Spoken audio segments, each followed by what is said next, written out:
8, Man with the Stick.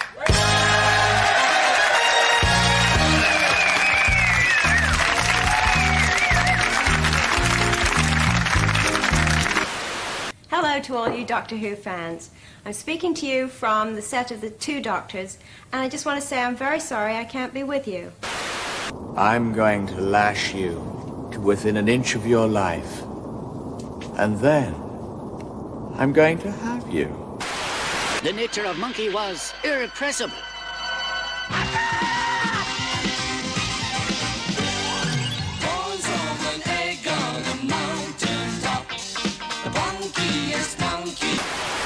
I'm going to rescue her.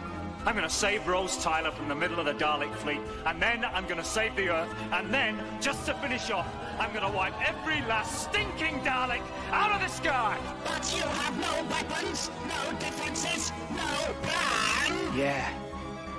And doesn't that scare you to death? Rose? Yes, Doctor? I'm coming to get you. Yes, indeed, Lyndon. Yes, indeed. That took me by surprise. I thought there was another clip coming on. I did not know. That is my lesser spotted Monday intro. Yes, it's Monday. I'm streaming today on Monday, not on Sunday like I normally do. I know how I'm going. I am not high energy. Well, I'm not at maximum tilt today, ladies and gentlemen.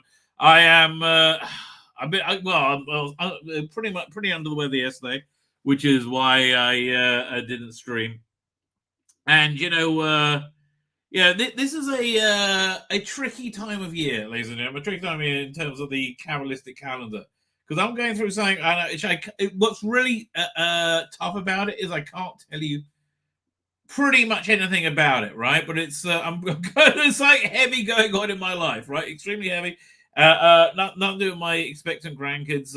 Hopefully they'll be with us in the next anytime in the next week or so, right? Next few weeks, who knows when. So in the with the thing going on ties into that, right? In the sort of Kabbalistic view of the year, right? You have your year is like created on the Jewish New Year, which is like September, October, around there, and and it's then you have like a 6-month pregnancy until you get to Passover, which is when your new year is born. Right, and there's a 6-month. So you have the 6-month pregnancy with three trimesters, 2 months each, right? And we're pretty much ending the first trimester, and now changing analogies, right? Changing analogies. The Holy Books say at this time of year, it's kind of like this. It's when the seed melts into the soil. Now, what happens when you grow produce, when you grow wheat, when you grow anything, you put seed in? The first thing is the covering around the seed melts away, so the seed can get into the soil. So practically speaking, there are things that are defunct in your life, right? Again, around this time of year, that will just kind of like melt away. They will cease to be. And so that's really what's going on in my life. Right, and I don't know what's melting away. It's either something that's been like a very negative phase of life that's been going on for, mostly for 5 years, 10 years, really, maybe even 15. Right, a long time. Right, a very, very long time, and it'll be very good for that to melt away. It really would be. Or there's something that's like incredibly important to me that's going to melt away. I don't know. So it's. That's probably why I'm sick. I'm in a very stressful phase, and it's gonna last. it's gonna last a couple of months, minimally, right? Minimally, which is why, by the way, the Thursday show is off now. I won't be streaming on Thursdays. There's something I have to do on Thursdays now. Look, hopefully I can tell you all about this in the future. Right, but that's what's going on. So I am, low energy is how I would describe it. I am low energy right now, trying to like drag myself, into into functionality very, very, very poorly, right? Very, very, very, very poorly, which is where we are. So again, I have no idea how long I'm going to go tonight. I might do 2 hours. It could well be. There's a lot of stuff to go over, right? But it's like I don't know what I'm going to conk out. Which honestly, I feel like conking out already. Ooh, she cried. But 1 second, I actually got something. Let me just carry this on. I'm doing something very, very important right now. I just got my new hard drive. My new here we go. Ta-da! 4 tetrabit hard drive. So I'm putting my entire Doctor Who collection on there, right? Which is that's 2 tetrabit in itself, and I'm just having it as a backup to my main Doctor. Here, I'm just going to copy over the 5th Doctor's era, right? So I'm up to the full stock, just on the 5th Doctor. How long is it going to take?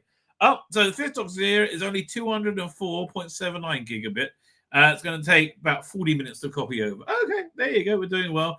And then, I'm going to load it up with more. I guess Blake 7.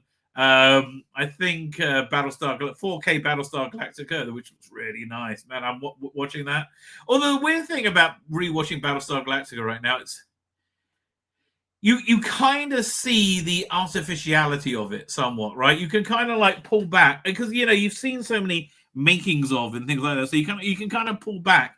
And you can see, the camera and the director.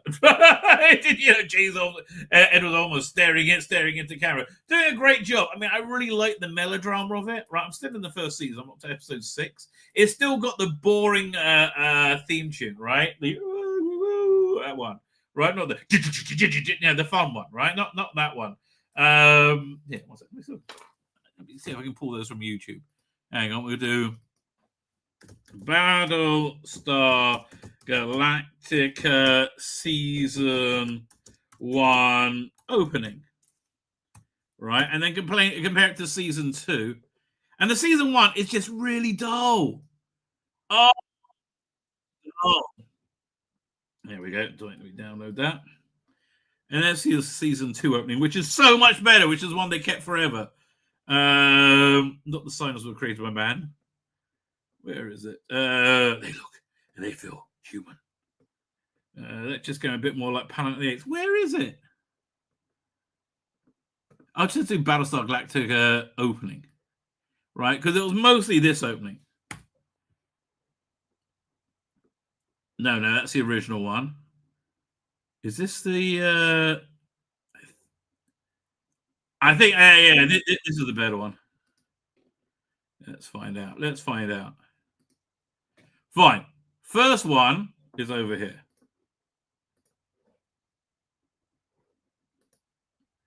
There you go, doink.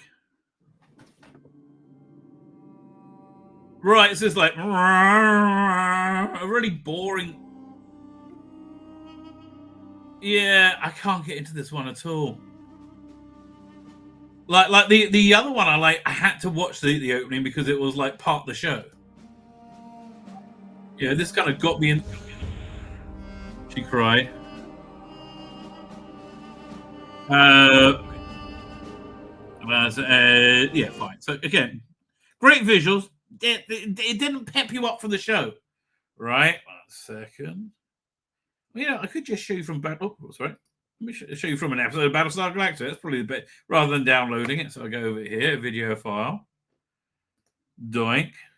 Battlestar Galactica. Doink. Fine. Fragged. Let's do that one.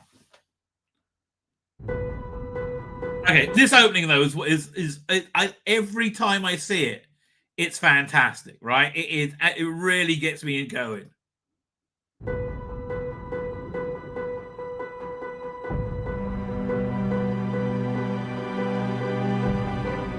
I love this music. I mean, just everything gets me going. By the way, the silence were created by man is a direct way of differentiating it from the 1970s show, where the Cylons were wanted to destroy humanity, so only they would have their form or something like that. It was kind of dumb.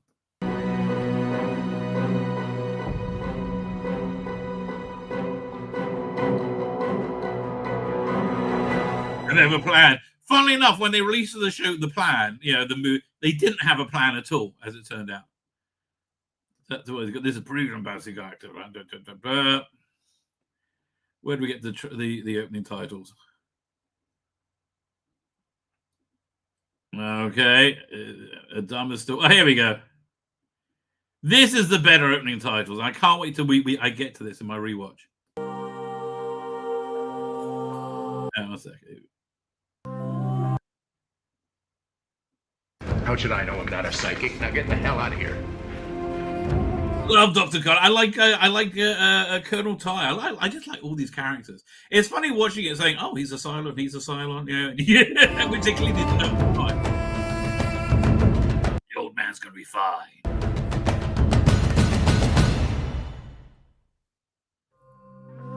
Yeah, this is the better one.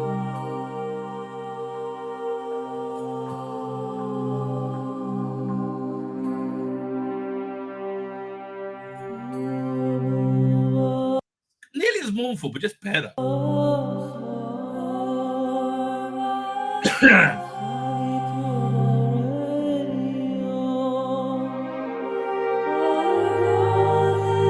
I like that the titles, the number changes each week. But then you get the best bit, and I like I never saw this as Space 1999. And nothing afterwards until we got to this show. And I love the way that they resurrected this thing, with this episode thing.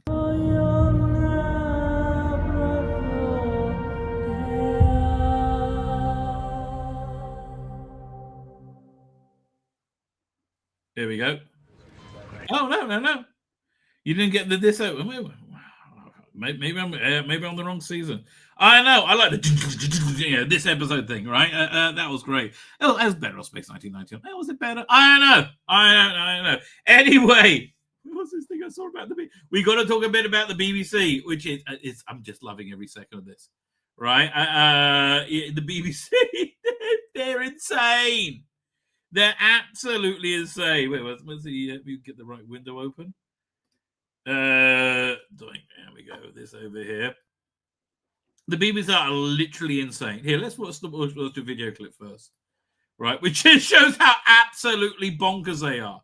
I'm on the wrong thing. Hang on. And they are just bonkers. Bonkers.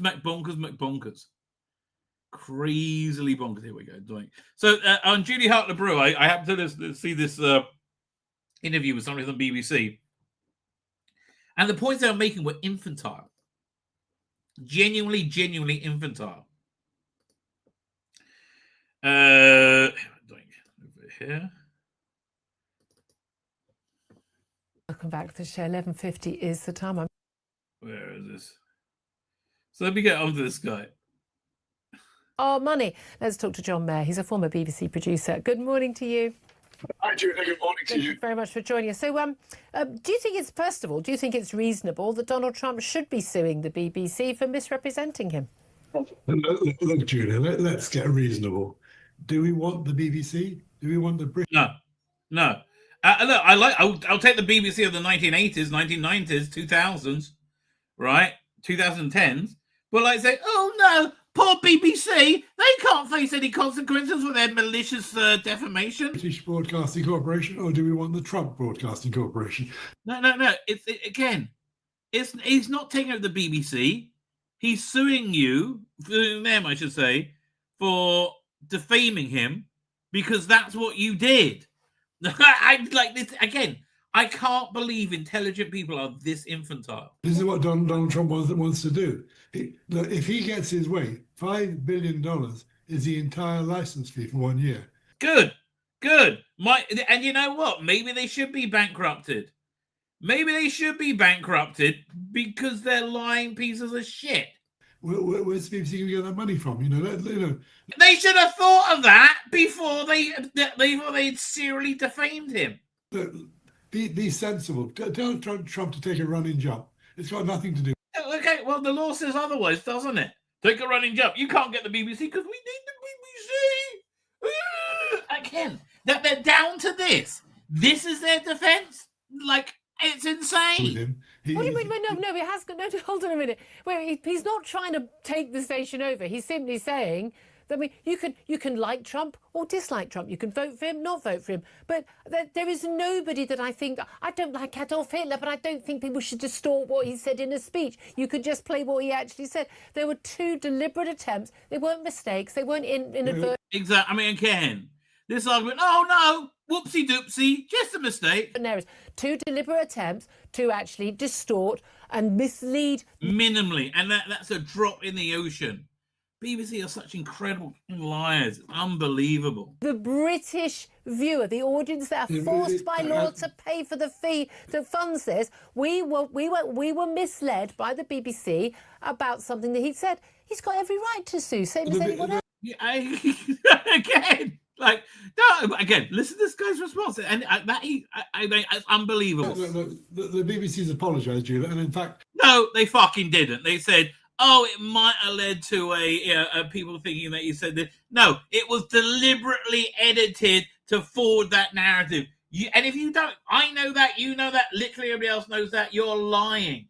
The apology was inadequate. They should have said, "No, we didn't." And the reason they can't apologise properly is because that destroys their brand, right? They said, "No, we dishonestly manipulated footage to forward our ideological agenda."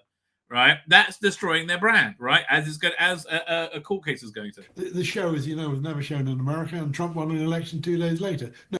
Okay, that doesn't detract from your defamation, right? That your defamation proved to be ultimately unsuccessful, but it was successful in pushing a narrative to the British public, right? A lot of people, like Ian Levine, for example, right? Ian Levine, completely been driven insane by this, by the BBC, by them lying to him, right? I think Trump should sue to teach everybody not to do this, right? And I love the way they bleat and they moan, "Oh, he sued NBC." He's like, yeah, that's not bullying. That's fighting back at bullies. No, look, he is trying to bankrupt the BBC. What he's done in America is he's got rid of any opposition. PBS is gone. NPR.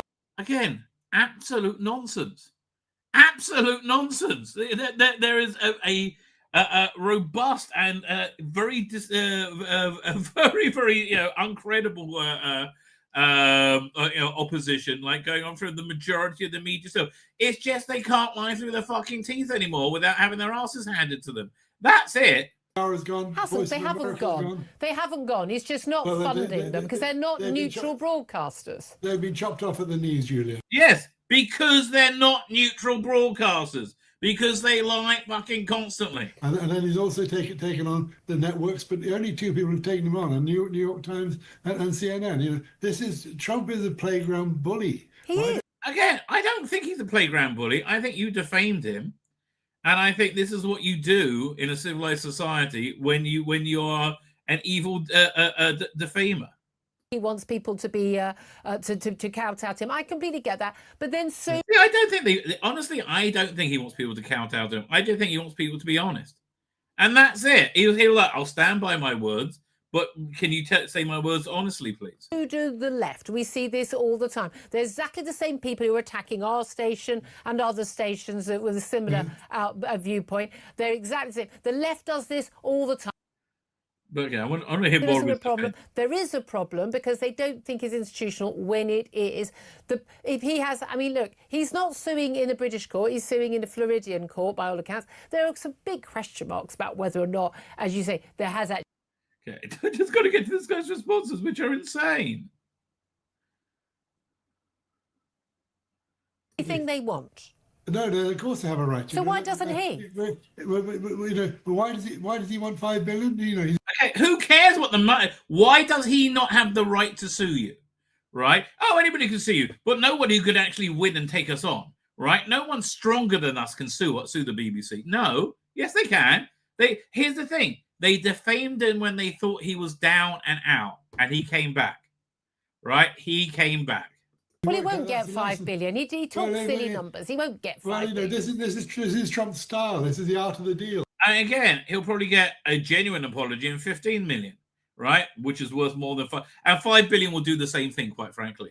You're going over the top, and he accepted 15 million in most cases. Look. Well, why shouldn't he? Okay, so why shouldn't he get 15 million then? Well, you know, he should get nothing. He's had an apology. That's okay. The apology was bullshit.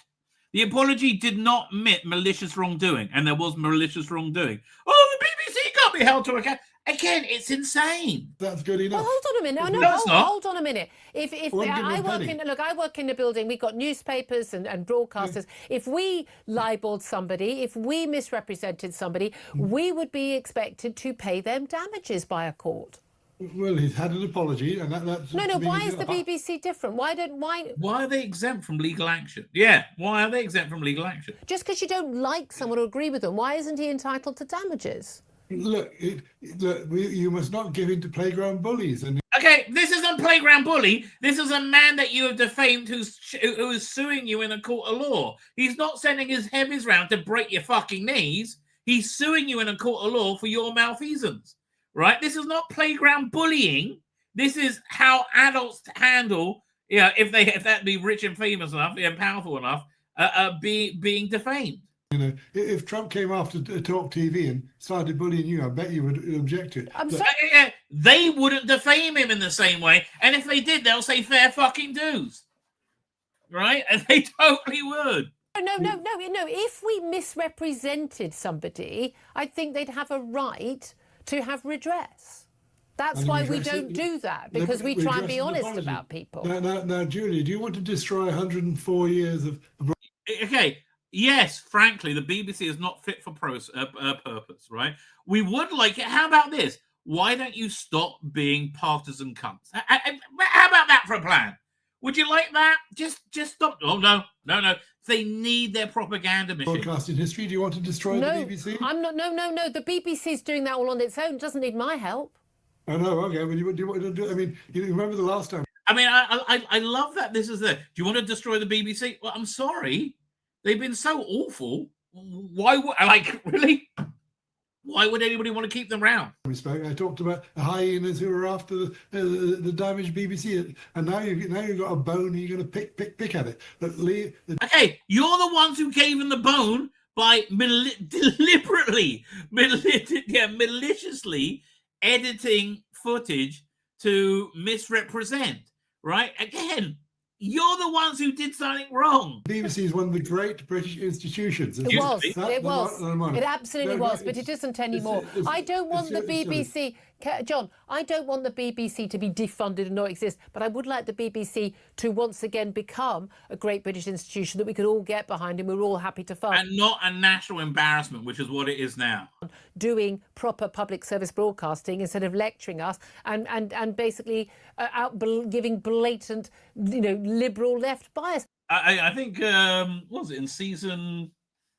It was like season 12 or season 13 or 14. Yeah, this is a oversized version of it by Alex Lees. Very, very good alternate Capaldi season 12, 13, and 14.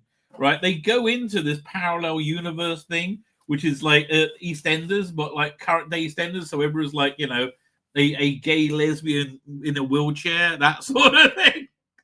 A gay lesbian Muslim in a wheelchair, like everybody, right? It was really weird. It was a very good parody. They brought this on themselves. I see that Trump is now objecting to the Reith lecture. He doesn't like what the Reith lectures say. Well, again, if they maliciously lie about him, they maliciously lie about. Why do you think you? I tell you, it's like dealing with the bloody Palestinians. Like we just want human rights. Well, which human rights do you want? The right to kill Jew. What, really? Yes, we want to kill all the Jews. And then you have the liberals turn around and say, "Well, can't you meet them halfway?" Right? Just like it. No, you don't have a right to do this. What has it got to do with him? Look, Well, he's allowed to have an opinion. He's called a monster by the Reith lecturer. This is the annual. Yeah, that's fine. He's allowed to have a point of view. He's entitled to do that. Yes. Yeah, people are allowed to have points of view. Trump can't determine what everybody says. But... No, exactly. But he can take legal action against malicious defamation. I'm left of centre, but I actually believe let the 100 flowers bloom. And I, by and large, believe the BBC is straight down the line. No, well, that's your fucking problem, mate, right? The BBC is a extremist political cult. That's what the BBC is. I know, and that's the problem, is lots of people on the left think that, and very, very few people on the right think that. So one of us is wrong.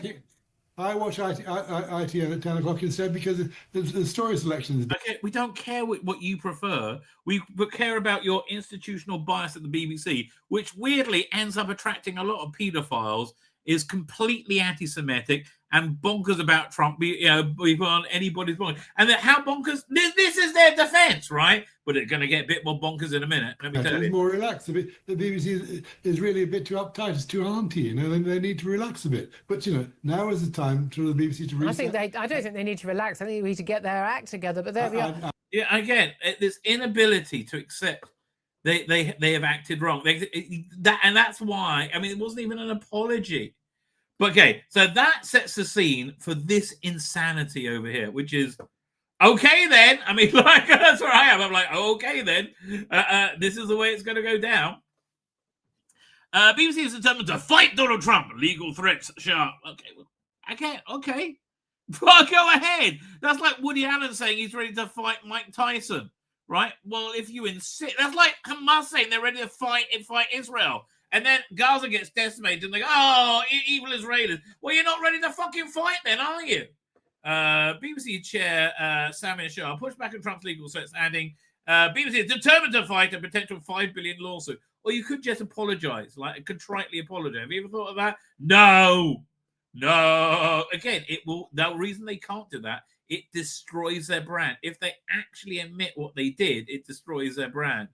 Okay, buckle up because the battle between Donald Trump and his legal team and BBC is starting to heat up. But first, a brief look over the past few weeks. Trump is threatening to sue BBC for $1 billion, now up to $5 billion, very good, over how the BBC edited Trump's words, deceptively edited, for the 2021 panorama film Trump: A Second Chance. Again, this was to defame him to the British people, right? And trying to make him seem like a violent insurrectionist monster, right? Which is a lie, a simple lie. And I know it's a lie that many have held on to. Again, Ian Levine, God bless him. I just feel terrible for him, right? Have held on to it, and it's like it destroyed their lives, right? The resulting scandal would lead to the resignations of Director Tim Davie and BBC News chief Deborah Turner. And as they left, they said, we're doing a fantastic job. The BBC is fantastic. Oh, we love it. Yeah, we're such good news. We're such good journalists, right? That's not really an act of contrition now, is it? No, I don't think so, right? I don't think so. In addition, BBC chair Samir Shah would apologize for what referred to as a error judgment, while Turner took responsibility, also defending the journalistic integrity of the BBC. Well, that's the problem. They have no journalistic integrity, right? That is the problem. Like, literally, they don't have, and that's why they're going to get bitch slapped in the way which might wipe them out. Meanwhile, Trump's legal team demanded the BBC immediately retract the false disparaging and infamatory statements made about President Trump, which were published in a Panorama documentary that was fabricated and aired by the BBC in a legal filing. Well, yes. What part of that wasn't true? Right? What part of that wasn't true? In addition, a statement released by Trump's side added, the BBC defamed President Trump by intentionally and deceitfully editing its documentary in order to try and interfere with the presidential election. That's probably one of the weakest claims, right? I don't think it. Maybe it was an attempt to swing the election. I mean, could they think it would have been successful? I mean, because ultimately it didn't, right? You can't show if that's what you're saying is your damages. He won, right? Then that guy was right? But that's not the damages. The damages is to his reputation, right? Which has been torn apart by dishonest journalism. I think quite a lot. President Trump will continue to hold those accountable for traffic and lies, deception, and fake news, giving the BBC until last Friday, 14th, to apologize, right? And their apology was pathetic. Last Thursday, BBC issued a non-apology in my term. So Trump is legal team saying we accept edit unintentionally created the impression that we were showing a continuous section of speech. It wasn't unintentional. Again, like, we can all see you. Like, how on earth do you think you can sell this? We can all see, like, what the hell? Oh, yeah, we maliciously edited something, put music over it to hide the edit, right? And make it all seem like one continuous statement. And you know, we gave no indication 54 minutes have gone by. Oh, oopsie doopsie, that was unintentional. Excuse me, everything's intentional. I read quite a good essay about the last season, the end of The Sopranos, right? Which and explained like nothing on screen is unintentional, right? Nothing on screen. Like they were saying, like well, they like they also had this cat in it that kind of represented Chris, a character in The Sopranos, and he said nothing is there by accident, right? Same here. It wasn't an accident. It wasn't unintentional, right? That's not an apology. You got to speak out what you actually did. Single continuous speech rather than excerpts from different points of speech, and that this gave the mistaken impression that President Trump made a direct call to violent action. Yeah, but you made you were the ones that did it. Once again, referring to move as an error judgment, the BBC that added the documentary will not be broadcast in any form on any BBC platform. Well, I think it's a little bit late now. It's a bit. Oh, we've only had it out for a couple of years. I guess nobody saw it, right? In addition, the spokesman noted the BBC responded in writing to the letter it received from Trump's legal team. Saying BBC Chair Smith separately sent a personal letter to the White House to make clear that the President Trump that he and the corporation are sorry for the edit of the president's speech on January 6, 2021, and featuring the program. After they reiterated that Trump's second chance will no longer be available on any BBC platforms. Then they found another panorama clip that did the same thing. While the BBC sincerely regrets the manner in which the video clip was edited, we strongly disagree for the basis of defamation claim. Okay, well, that's what courts are for, darling, right? And like, I just don't see how they're not going to get their asses handed to them. Wait, can I find? Did Alan Dershowitz talk about this? Alan Dershowitz. Trump, BBC. Let's see if we can find him talking about it.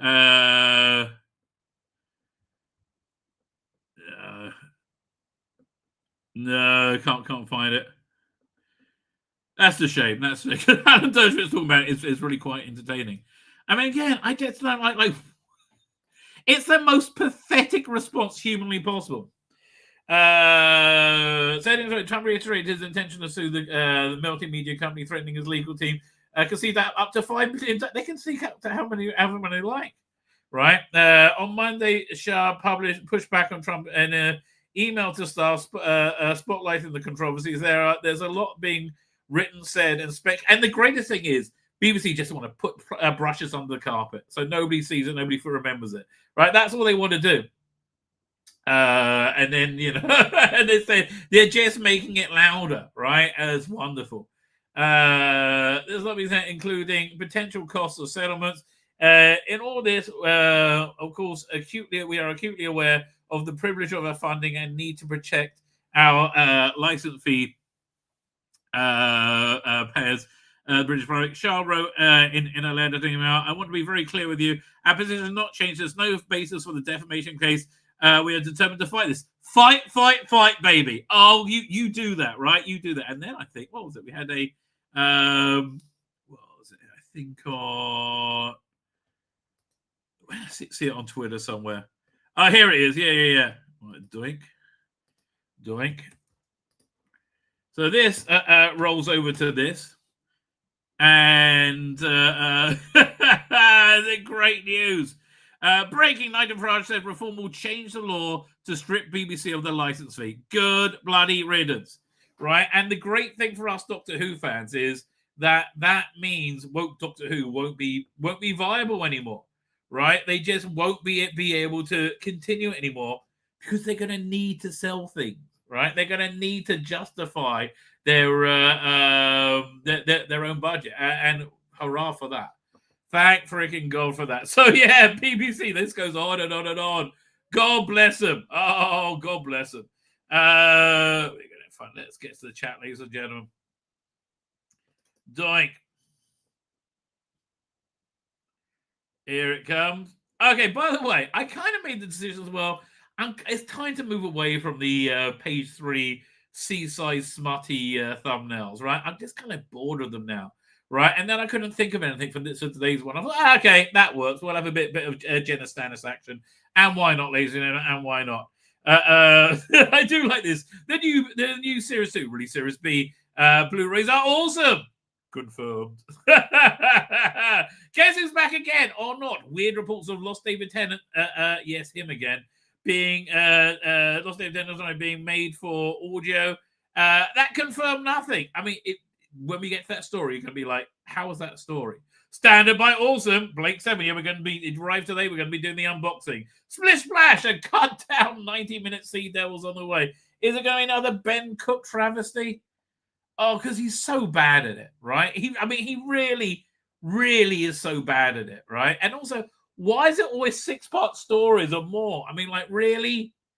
It's why not do it to a 4-part story? I mean, not Warriors of the Deep, obviously, right? That would be unless they wanted to do AI special effects. Here, let me find that the Mid-Journey Doctor Who AI special effect for.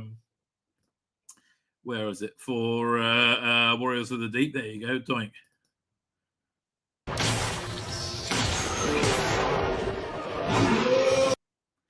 Honestly, they could release that story with this. And like, I'm sorry, you're crazy now for not using AI and effects, right? It's what it's for, essentially. Right, so there you go, Sally. Yes, Aline and darling. Yeah, you complained that you're over sexualized. How's this for you? She kind of turns into Joanna Lumley if she gets closer. There you go.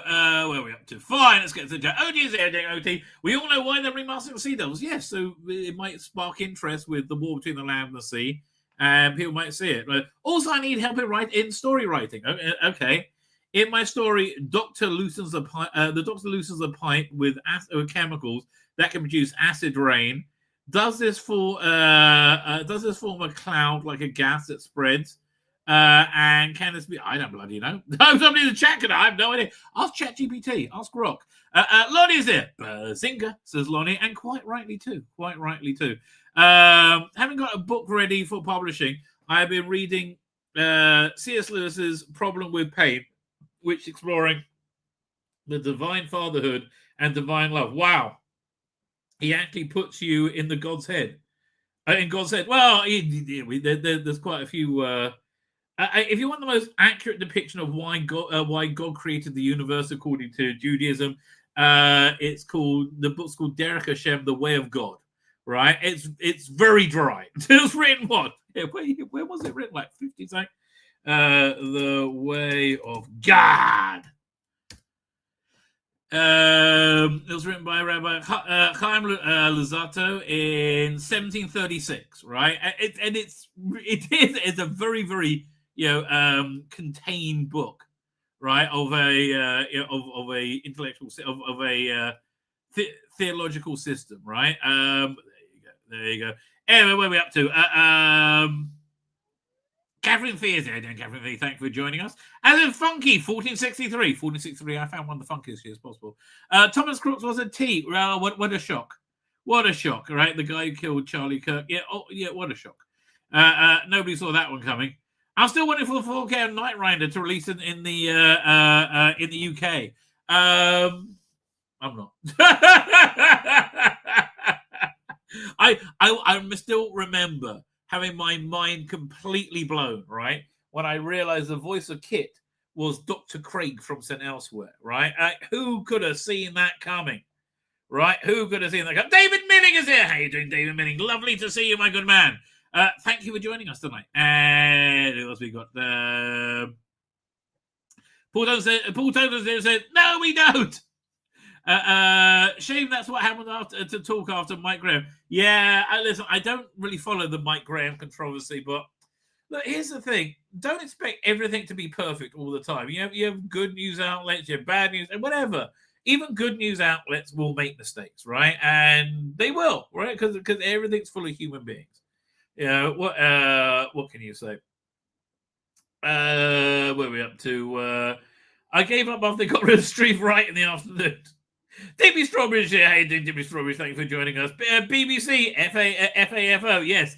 They should change that his name. Look, Donald, mate, Donald, if you're listening, all I'm saying is give me Doctor Who and I'll make you money with it, okay? Give me Doctor Who and I will 100% make it profitable very, very, very quickly, right?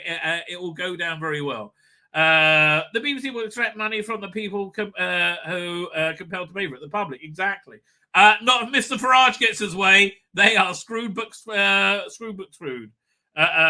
quite wonderfully. Stephen Brannigan is here. It's freezing today. What is the weather today? It's getting colder. Let's have a look. Israel weather. Here we go. So a high of 24, low of 16. Tomorrow's 27, 16. Wednesday, 28, 19, 27. And we had rain over Sabbath. Right on Friday and Saturday. Well, that was really about it, right? But it's coming. It's the middle of November, right? And we're still got quite warm weather. Like I took the dog for a walk today, and I didn't wear a sweater, like let alone a jacket.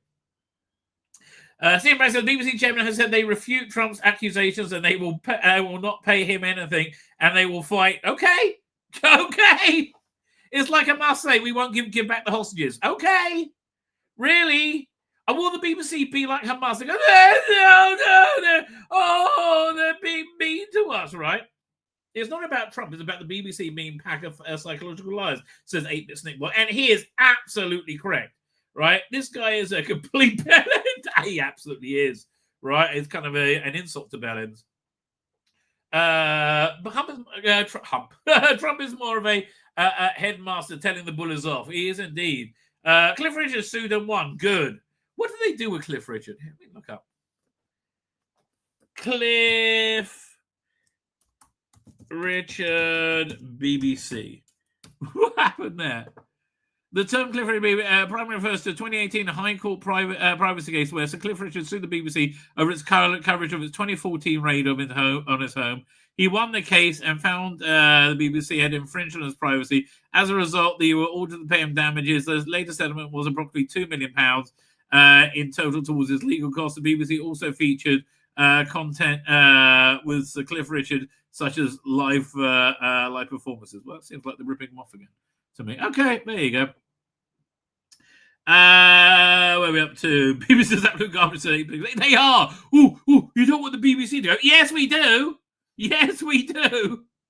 You couldn't even leave the West Side Story remake alone. I had to make one of the gang members trans. Really? Oh, man. Was it Steven Spielberg did that? And it was all in Spanish, wasn't it? I don't know. He won't come on Talk TV because they won't whitewash him with untrue light. That is true. It's 100% correct. You don't have to look at the BBC's charter to realize how impossible to make something that's completely woke garbage it is this day. Fake news, globalist, anti-British agenda, deluded morality, and there's a lot of it about that, right? Cynthia will be playing the butch one of the two. What was Cynthia who? I must be talking about West Side Story, maybe. I don't know. We have to find whizzing through the chat. David Tennant has become a shit stain on Doctor Who. Like, honestly, this story, I don't think it's gonna I don't think Big Finish are rushing to do it because people are kind of just sick of David Tennant. I would love to see Big Finish's sales data. Oh, would I love to know what it's like, right? Yeah, Cook saw the Butler shoot. Yeah, I had said, Lonnie. Being on the Blake 7 Blu-ray second hand, I refuse to get the bar of BBC a single shekel. Well, I did not. I did not. Where are we up to? I do Doctor Who showrunner job for nothing. Well, yeah, listen, I'm still Jewish, mate. What do you want? I gotta like, wet my beak a little bit. As she cried. Okay, before we do Blake 7, we'll start with Blake 7.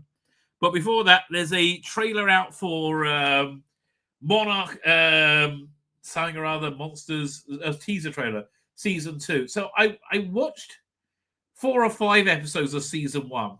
And look, there are 2 really distinct Monsterverse series. You have like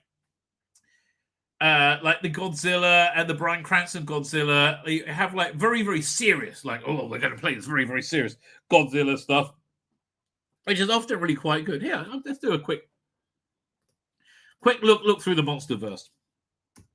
Monsterverse. I'll tell you what's good and what's not, baby. Because I'm honestly, I love all this stuff, right? Share screen.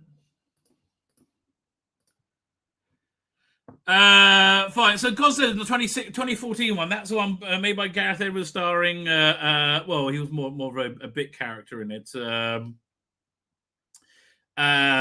What's it called again? Bryan Cranston, right? Kong Skull Island remains one of their best releases. It's much more fun than Godzilla, right? It has what's her name in it? Who wasn't insanely annoying at that time? Brie Larson. She was actually quite good in that. Brie Larson and what's his name? Loki. Really good. I really like it. There's a bunch of good actors in it. Who else was in that? And that's a great trailer as well. I love the trailer for that. Is that a monkey? We'll get that bit in the trailer, okay? Kong Skull Island trailer. Doink. But the Kong Skull Island, I think, was a very much a straddling the two strains of the Monsterverse. Here it comes. Here we go. Share screen.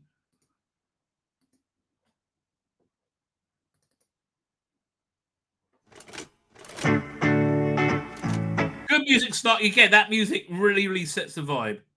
These are photos of an island in the South Pacific. The place where myth and science meet. Yeah, I mean, honestly, great trailer. We use explosives to shake the earth, helping us to map the surface of the island. You're dropping bombs. Scientific instruments. Yeah, Brie Larson, when you didn't want to like kill her when you saw her, right? Obviously, that's a joke, an exaggeration. Nobody should do her any harm. Is that a monkey? Yeah, I love this bit.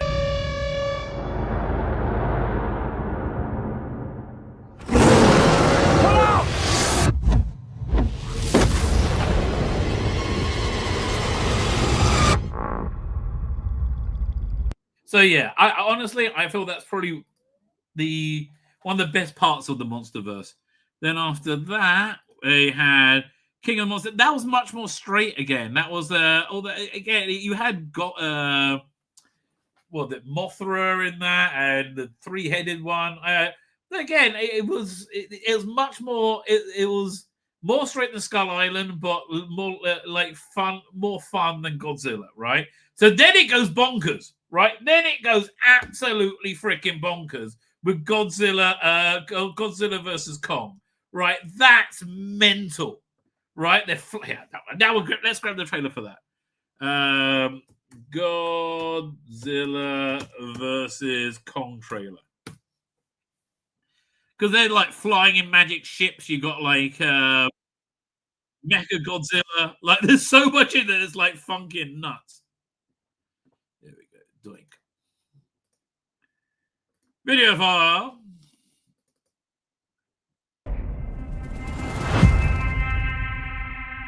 This is our only chance. Yeah, I don't know why I'm playing serious music because it wasn't. We have to take it. And you're like, it's really weird because it starts with Kong is in this like facility set up by Monarch on Skull Island. So like, there's a whole movie or two, right? They missed out.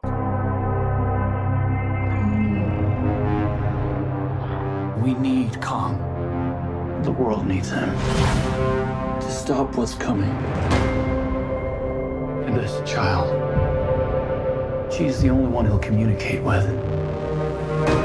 I knew that they had a bond. I don't know why they're playing this as a straight movie. It's not. It's crazy. She had nowhere to go, so I made a promise to protect her.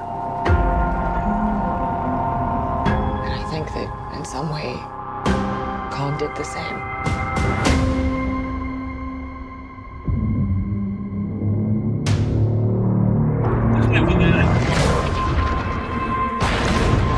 the first fight in the water was great. You're in the bath playing with your boats and a King Kong and a Godzilla, and you get like this sort of fight.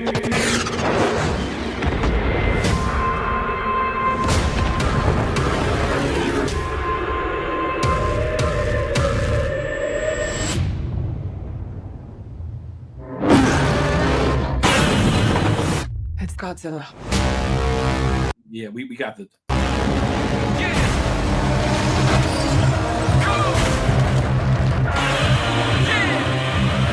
And this is the life and blood of a monster movie.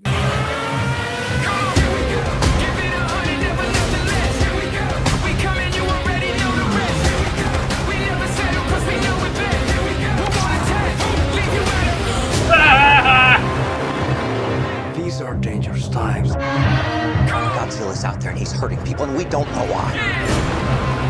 There's something provoking him that we're not seeing here. I'm of the same opinion. The myths are real.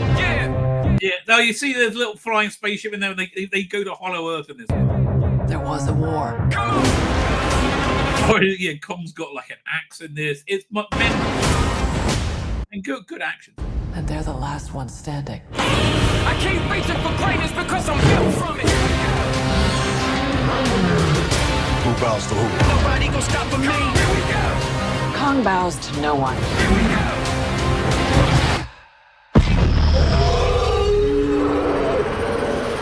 Right, okay. So that is like the 1960s Godzilla movies when they just went mental. Right? They did go mental. And then it gets more mental with Kong. I haven't actually finished watching this. Godzilla X Kong.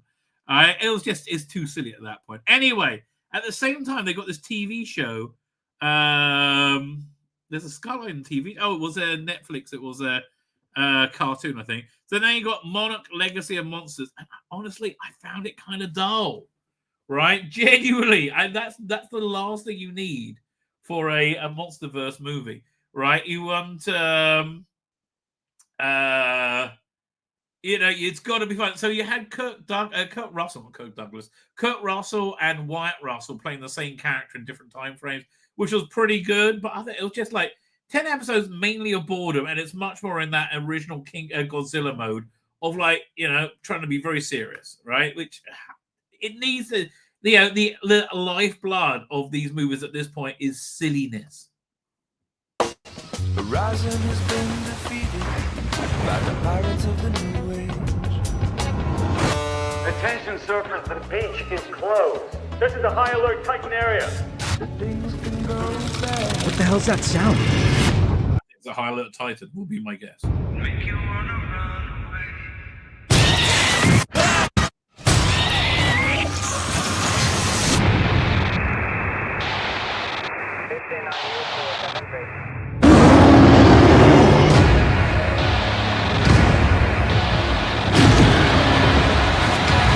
I bet this is like 10 minutes in one episode. People bitched and moaned about Alien Earth, right? I don't know why.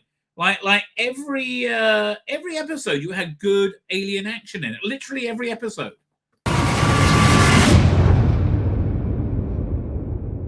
Make you wanna run away.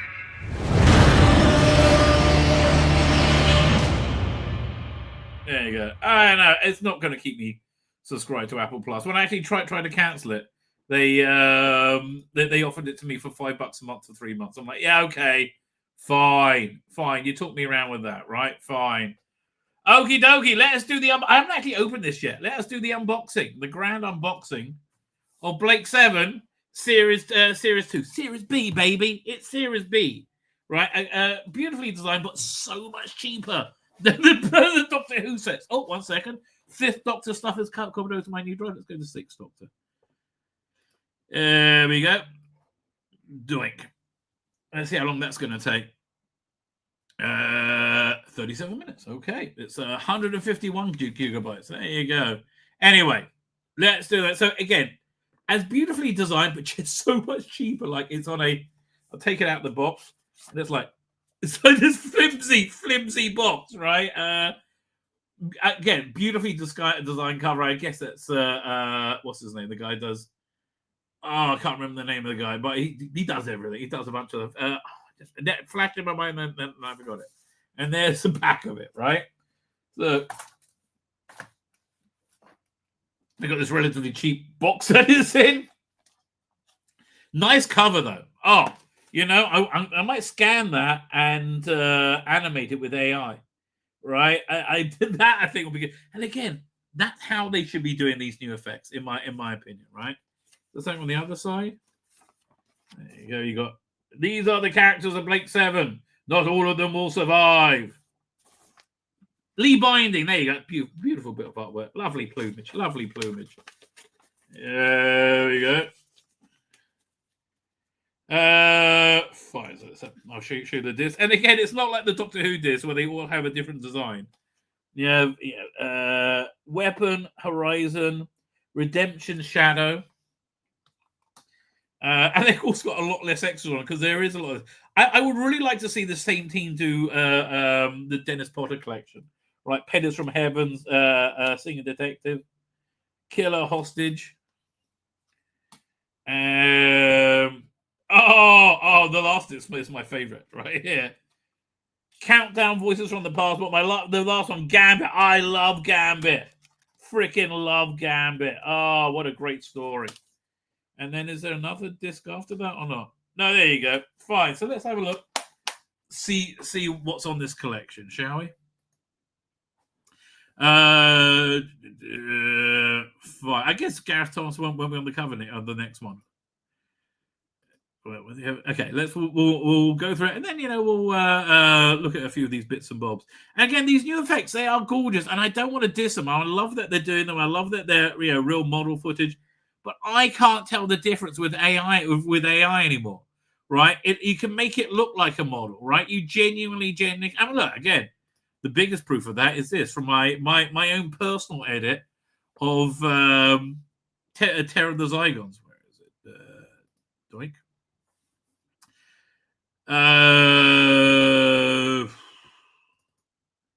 Oh, no, it's Blake 7. My mistake. But again, it just blows me away that you don't need to have any knowledge of this stuff anymore. The Terror of the Zygon, 1301. Where is it? Yeah, this is my one.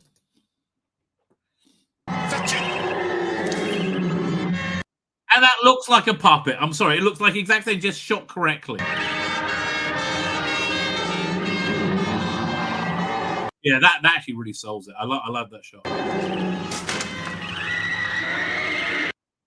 Yeah, again, I know how to do this. It's crazy, right? It's absolutely crazy. Super cheap slipcase on the Blake 7 Blu-ray. They are Epic Slip Boy. They are shockingly cheap. Doink. I have to tell you, a lot of people disagree. Season 4 is still my favorite season. Although I do like this Chris Boucher season, right?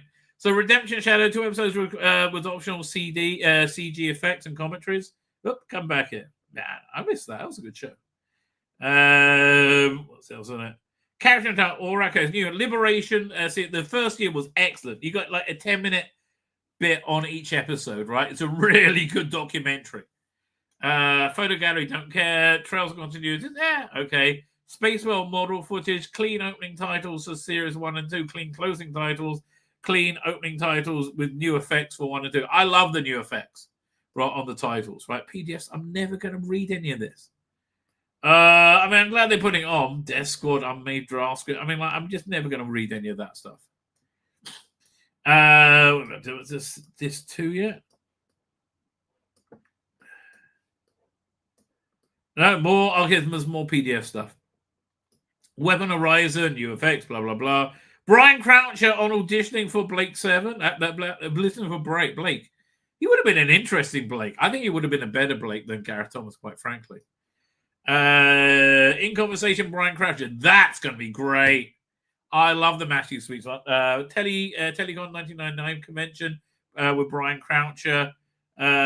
Series 2 visual effects feature. That sounds good. So you got Pressure Point Trial. Then you got David Giant tribute direct documentary. Megan Blake 7 Part 2. These are great. This is by Kevin Davies, who did 30 years in the TARDIS, or more than 30 years in the TARDIS. And they're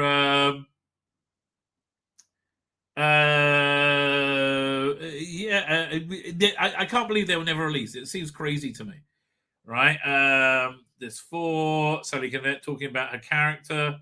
Well, I wanted to be a space pirate. We know, Sally. Now just put the short skirt on. Maximum, the life and times of life of Jacqueline Pierce. I bet that's good, right? Countdown, voice on the past. Yes, new HG, new effects.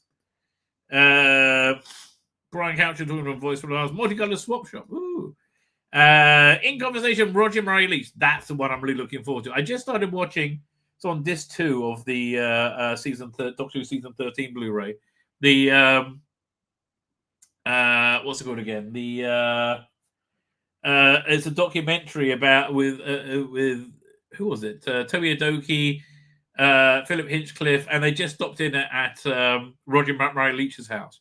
I love Roger Murray Leach. It's on the Planet Evil disc. Man, that's a hard story to watch. That is really kind of crap. Deliverance on Line Convention with Jan Tamble, Sally Kivnet, and Jacqueline Pierce. I bet that's good. Then Gambit, the Keeper Star 1. There's nothing new. Oh yeah, the new is Photo Gallery, Ask Aspel, and then Star Wars audio bloopers. I like they got the DVD menu loops. That's good. Matt's Models, Mutoid feature, Sally Connect, Seen Today. Okay, not bad stuff. So here's what they say about new effects.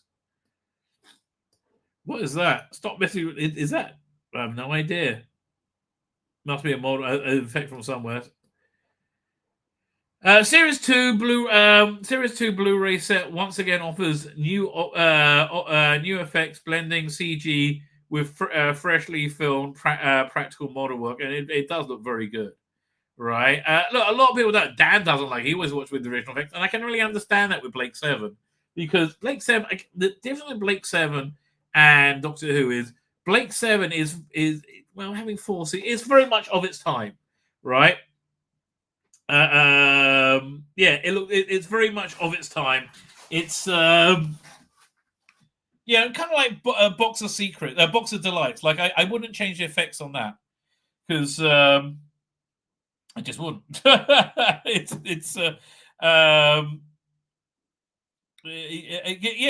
I don't think there's a need for it. With Blake 7, it's a hardcore. I do like the new effects a lot, right? I think that's my default way of viewing it. But I do like the new effects. Where we are. So we had much longer on Series 2, which meant we could reflect on what worked and what didn't, which means they had a bigger budget, right? Says Chris Thompson, part of the 25 effects team. We had more time to refine each shot. Again, I just don't understand not using AI. I really, maybe, they didn't know it's as advanced as it is now. It's so advanced, it can look like shitty effects from the 70s, just a little bit better. One big difference was having the original BBC effects man, Matt Irving, on hand. Matt kept so much of the original filming materials that we were able to he was on hand the last one as well. But he made the London, shuttle. That's one of his first things he did, wasn't it? Matt kept so much of his original filming materials that we were able to reuse elements such as planets and skies. We got, that's good. So they used the original one. I love, by the way, on the Doctor Who Face of Evil DVD and Blu-ray, they, for the making of, they got all these new shots of Tom Baker, the mountain face of Tom Baker. I tell you, when Matt Irving finally passes away, I hope he donates a lot of stuff to the, what's his name, Neil Cole's Sci-Fi Museum, because he really deserves it, right? But if he goes up for auction, that's going to be a fortune, right? We also got to do some legendary stuff. Hairdryer spaceship and Andromeda scout craft were built from 2 Morphy Richard hairdryers that will hopefully will prove once and for all that it was always a great little. I think it's great design. I remember, I think it was Blue Peter or Swap Shop or Superstore, one of those shows with Matt Irving on, and he taught you how to make a really cool little model spaceship out of a flower pot, right? And also you remember model kits? I probably still have them, but model kits you'd like twist off the bits from the from the lattice work, that everything was connected to, and then you'll take that lattice work, and then glue it to the flower pot, right? So it looked like ridges and stuff like sci-fi ridges and and then essentially spray it grey, right? It worked a treat. It was fantastic. I really like those. Here, let me see if I can find that.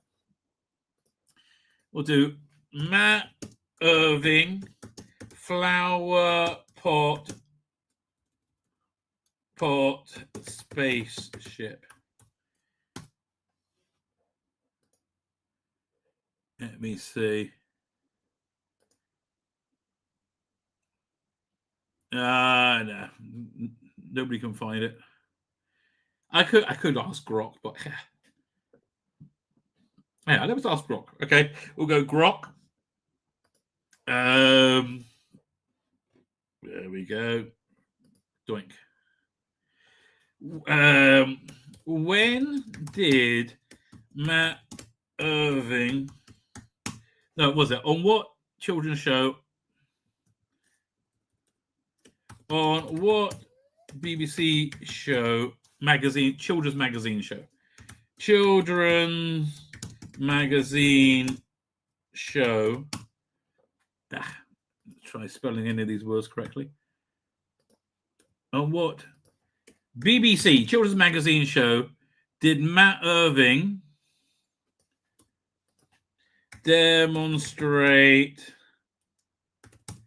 how to make a spaceship from a flower pot? Now, the thing I like about AI, and so it searches all the internet for you. Let's see if they can find it. Take heart! Fuck me! It came right up. Holy shit! Yeah, now I'm going to do a search. Matt Irving, take heart. Matt Irving, take heart. No, sadly not. Oh, okay. But yeah, again, this isn't saying that it knows this. Matt Irving, a regular demonstrator on the show in the late 70s and 80s, appeared on Take Heart, presented by Tony Hart, who showed... Tony Hart is the only person who didn't come out as a massive paedophile from the era, didn't he? I don't know.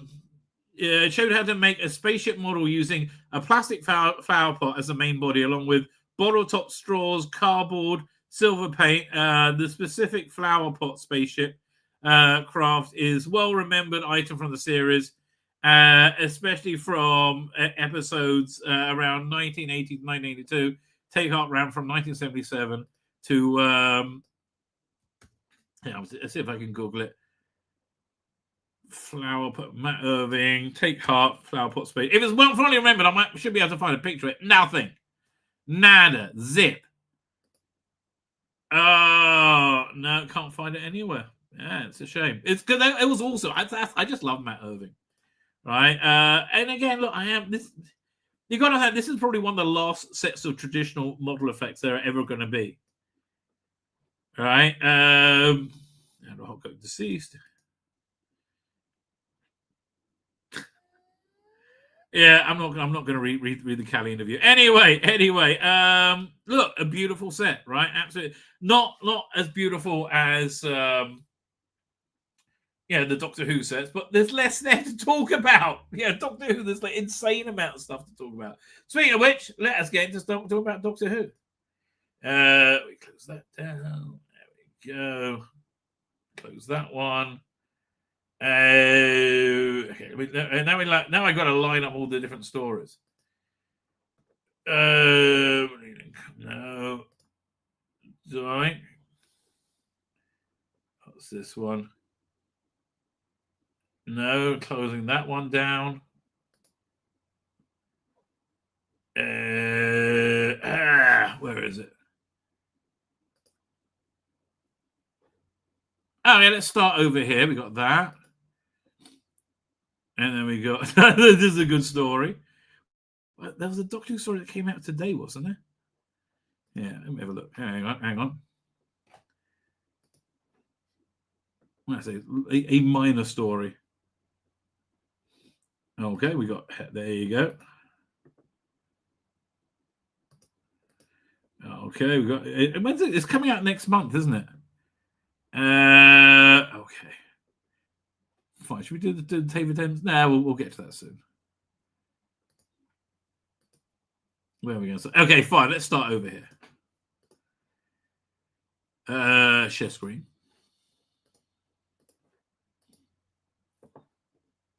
Fine, Doctor Who, The Sea Devils re-edit coming from BBC4 and iPlayer next month. Well, obviously, this is to coincide with the war between the land and the sea. So it's going to be on December 3rd. Now, Damon, I like these re-edits a lot, right? But the master of them, in my opinion, is this guy. Right? Cunning Monkey, Matrix editions. Yeah, did he finish season 18 yet? Let's have a look. And he's got Logopolis done. Great. Yeah, his re-edit of Cleopatra was absolutely here. I'll show you some of the effects of it. It really was absolutely beautiful. I mean, right, genuinely beautiful.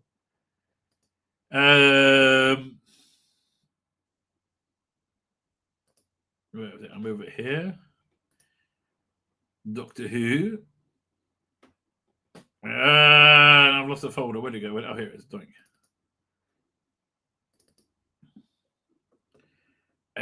Keeper of Traken. Where is it? Not Leisure Hive. There we go. Doink.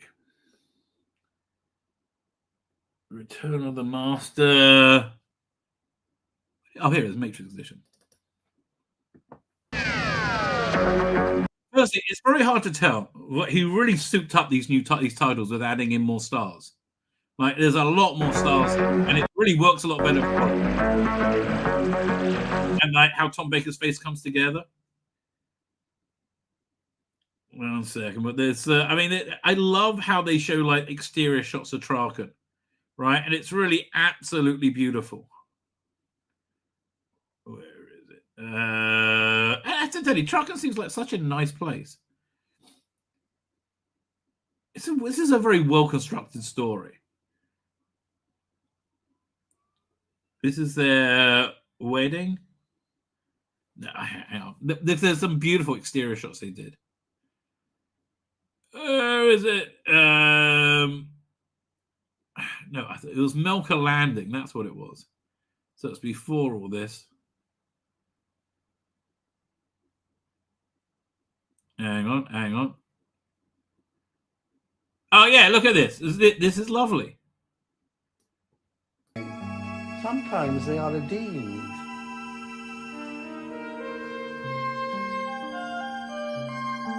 The Fosters are. And you see that shot a few times, right? And it really, that background, it's really beautiful. Yeah, this website. See if they have any clips. Hang on. We'll go to his YouTube, I should say. Videos.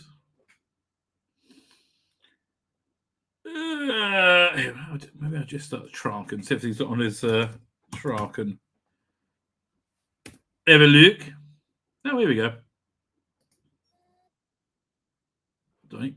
This actually made me want to listen to the Big Finish adaptation of Guardians of Prophecy, which was the sequel. That never happened. Video file. Downloads. Where'd it go? There we go. Doink.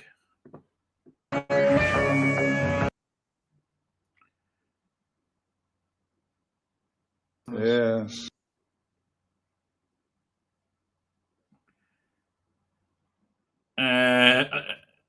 Yeah, okay, so new lasery eyes things. But I really want to get to those exterior shots because they're so nice, right? They're so nice. Bit of a going on there. I have to tell you, I really thought she was super hot. I have no idea who she is, but I thought she was super hot at the time. And I still do. I can't find that shot. Which is a shame because it's a lovely shot. Maybe did new ones for the Matrix edition. Our compassion for the... Anyway, look. The bottom line is, it's like if these are free as well. I have to tell you, these are absolutely free, and they're edited down. Like they're about an hour and 15 minutes long each, and if it's like a 6-parter, he'll do it in 2 parts, right? Invasion Time, just excellent stuff. Those edits I find fantastic, right? I like those a lot. Fine, and honestly, the ones that what's his name, Ben Cook, they're really not, I've seen 2 of them. They've both been bad, right? I'm sorry. I mean, maybe you're editing too much down. Like a 7-part story to 90 minutes and a 10-part story to 90 minutes and a 6-part story. Like, really, wouldn't you give it up on the 3rd go and just go, yeah, why don't we just colorize 2 of the Cybermen and edit that one out? No, that makes too much bloody sense. The Sea Devils, the classic Doctor Who episode starring John Pertwee, had been newly re-edited ahead of its Creatures Returning spin-off series, Orbiting Land Sea, and they look completely, totally different. This 90-minute blockbuster special condenses the 6-part story into a feature-length experience featuring updated sound design by Mark Ayres, I don't really care, and enhanced score by literally Lorne Baffy, who has woven together with Malcolm Clarke the groundbreaking 1972 music. Okay. I don't really remember the music, right? The Sea Devil stars John Pertwee, who played Doctor in 1774 alongside Kenny Manick and Joe Grant, Roger Delgado as the Master, with Malcolm Hugh and Michael E. Bryant. The story introduction audiences the former aquatic species, the Sea Devils. Hey, wait a minute. You can't call them Sea Devils. Anyway, that's racist. Well, one guy calls them in the show Sea Devils. Rusty Davis, showrunner, executive producer, said 52 years after they rose from the depth. Oh, really? Bit hyperbole.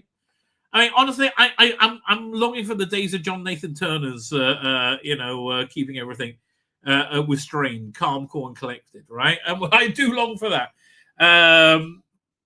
There was the Sea Devils, Sea Devil Night across the BBC. It's a great idea. A great idea never dies. Well, you bloody killed enough of them. And viewers young and old can now heed the warning. Watch the seas. But that was never the warning. What?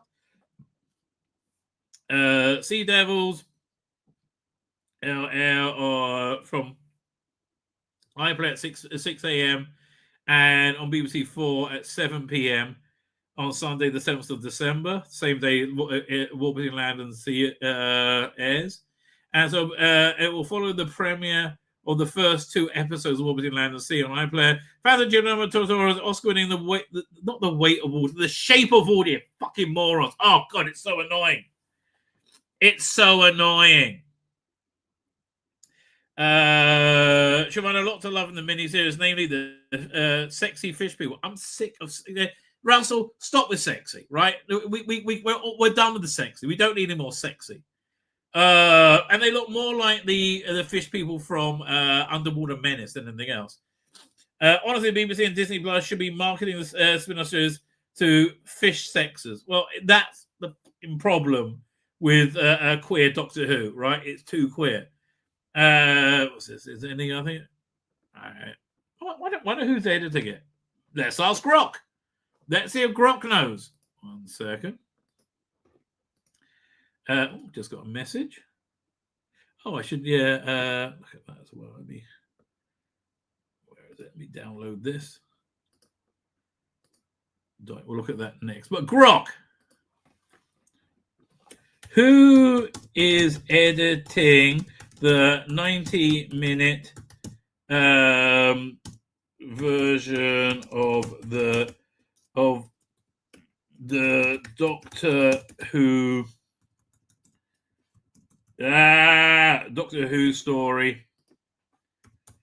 story, the Sea Devils. Let's see if it can trawl the internet and find this out. 39 minutes. Benjamin Cook.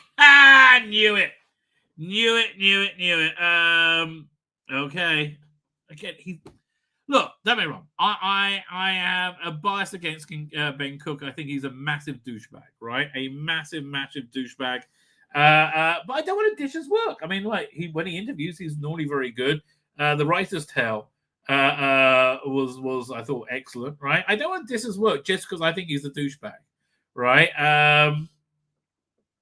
But I just haven't seen anything good for him. Archer Conant says, just got back from shopping and I didn't realize you were streaming. Glad you're feeling better. I'm really not. Actually, I'm feeling better than I was yesterday. Right? I am feeling better than I was yesterday. I'm really not. By the way, if anybody's LPD Richards here, my Thursday stream is offline for the next 2 months, minimally, right? Minimally. Hopefully, I can't tell you why. I can't tell you why. We can all drink Russell Davis gay water, and I think many people do, right? Many people. I'm just not interested in it at all. What's this? Okay, new idea. Russell Davis has been approved that Hooniverse can deliver a punch, says Russell Davis. Everything he said hasn't been true, right? Like literally everything you said thus far has been a blatant lie, mate. Like I don't know what to tell you. Dr. Sean Russell Davis explains what he's hoping to prove with the spin-off series, The War Between the Land and the Sea. With less than a month to go, BBC and Dr. Sean Russell Davis and The War Between the Land and the Sea hit screens and Disney Plus outside and in the UK at some point in 2026, meaning it's shit and they have no confidence in it, right? That's the meaning.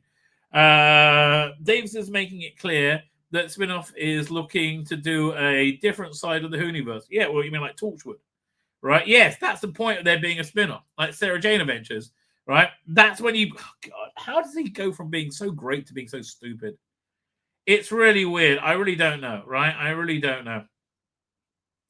Fans may be used to different. I want to do a show that this universe is capable of, and the potential that it has, and the punch it can deliver. Well, it didn't really work now, did it?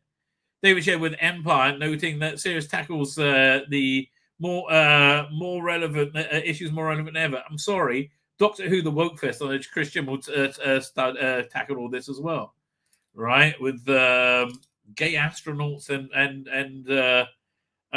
was it gay astronaut and sea pollution, all rolled up in one episode. David shares that Empire, noting the series tackles issues more than ever. It's very 2025.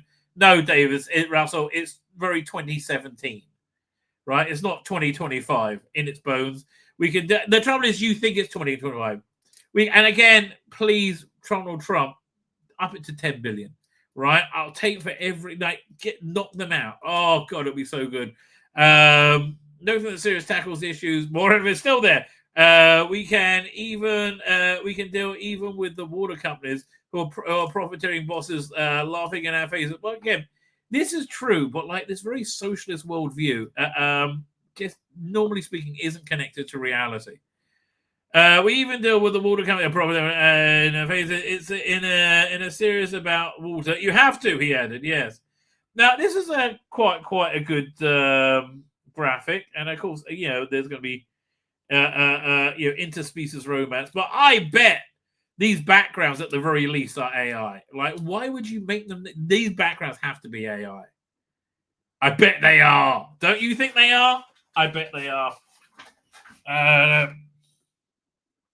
The 5-part series, that's 5 parts. So it's what? It's on the 7th.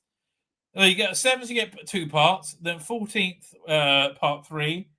21st is part 4. And 28th is part 5. A low-level unit staff member whose ordinary life becomes a world of terror when an ancient species rises from the sea. Barclay becomes a human ambassador when the mysterious salt, Gugu Mbatha-Raw, emerges from a tank in the murders from the tank at the summit in the middle of the Thames. Unit led by the insanely dull Kate Lethbridge-Stewart fights to control as humanity reaches its destruction. Alongside Tovey and Redgrave are Ruth Madley. Oh God, yes. I'm a stunning and brave woman in a wheelchair who looks like I've just eaten a wasp. right? Oh, God. Alexa Devron as the very, very dull Colonel Christian Ibrahim, who's somehow getting together with I thought she was a lesbian at one point, Kate Lethbridge Stewart. Colin McPhair as General Austin Pierce, whoever. And other than previously announced cast, blah, blah, blah. A bunch of people don't really care. Stemming from BBC to, Executive Pete McTeague, he wrote half of it, and again, he apparently he's the guy he's the guy to take Doctor Who into the new series. Oh man, I do hope this lawsuit wipes out the BBC's ability to make any shows. That would be fantastic. Bangkok was connected to the Shulker, was he? I didn't know that. Okay. Bangkok. Everything he's done has been bad. He's already saying the same thing. To show the BBC universe potential. But it's over.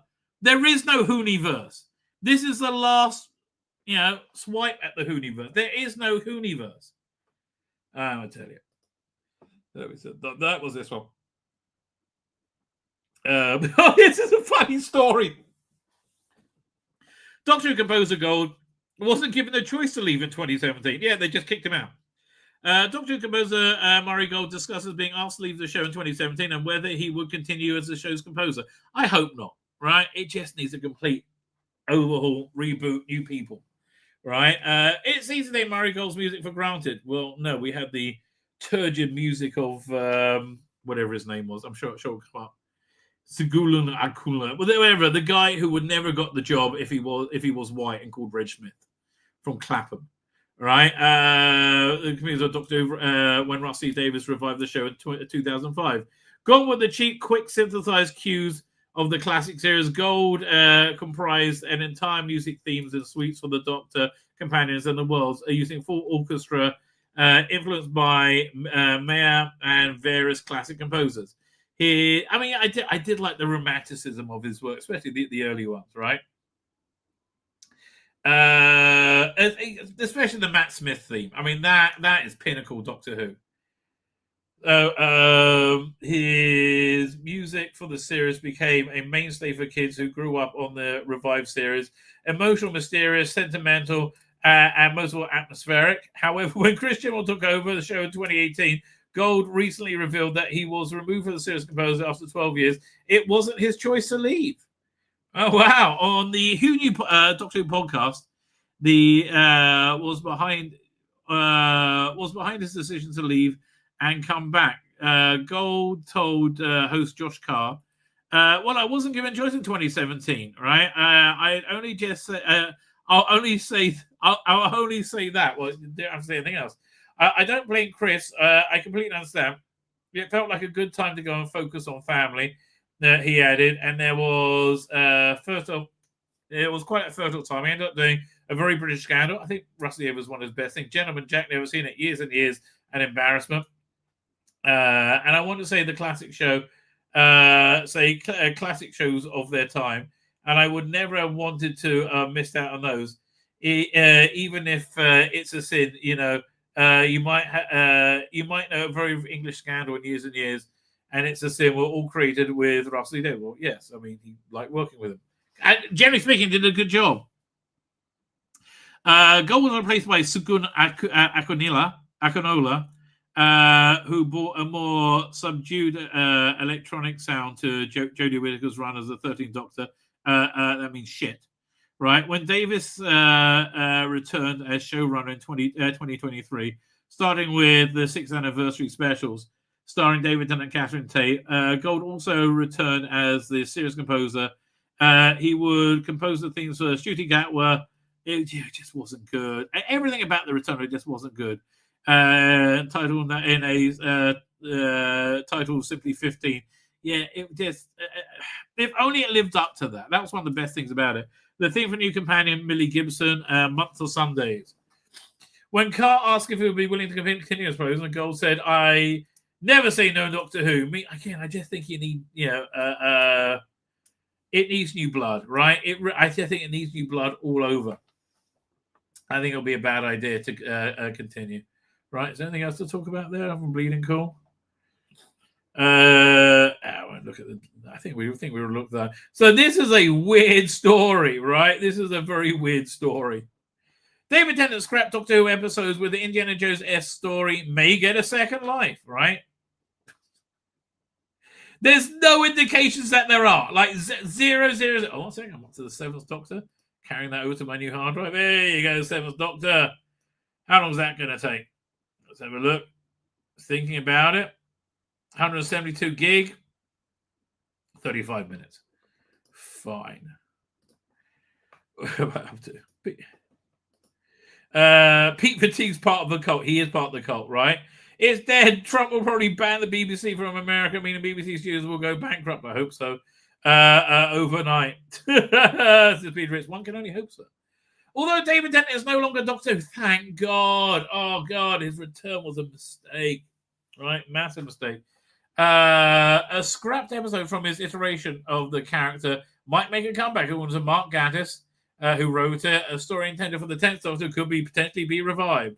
Gass explained how the episode in question, the Suicide Exhibition, was on the verge of production for a while in the late 2000s.